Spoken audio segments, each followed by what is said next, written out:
मलीर जे port Qasim वारे इलाइक़े में तेज़ रफ़्तार ट्रॉलर ऐं रिक्शा जे टक्कर जे नतीजे में 2 ॼणा फ़ौत ऐं 3 ॼणा ज़ख़्मी थी पिया आहिनि। अफ़सोसनाक ख़बर अवां सां शेयर कयूं पिया। मलीर जे पोर्ट कासिम वारे इलाइक़े में तेज़ रफ़्तार ट्रॉलर जो रिक्शा खे टक्कर लॻो। हादसे में 2 ॼणा फ़ौत थी विया आहिनि, 3 ॼणा ज़ख़्मी थिया आहिनि। फ़ौतियुनि में अब्दुल रज़ाक शामिल आहे। ज़ख़्मियुनि में अहमद अली, सिद्दीक़, अल्लाह बख्श ऐं ज़ाहिद हुसैन शामिल आहिनि, जिन खे इस्पताल मुंतक़िल कयो वियो आहे।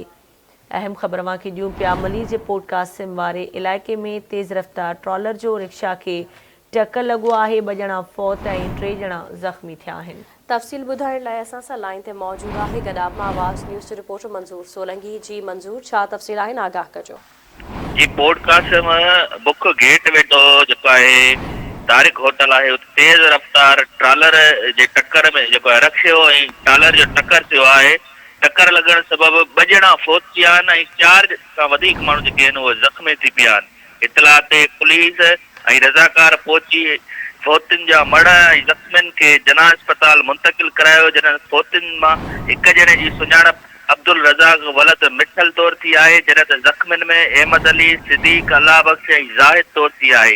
जॾहिं त SHO जो चवणु आहे त मां कोर्ट हुयुमि, मां वञी रहियो आहियां ऐं सॼे मामले खे ॾिसंदुमि त केतिरा फ़ौत थिया आहिनि, केतिरा ज़ख़्मी थिया आहिनि। जॾहिं त रज़ाकारनि जी इतला मूजिबि 2 ॼणा ज़ख़्मी थिया आहिनि। जी ठीकु आहे, मुंहिंजी महिरबानी मंज़ूर सोलंकी अपडेट करण लाइ।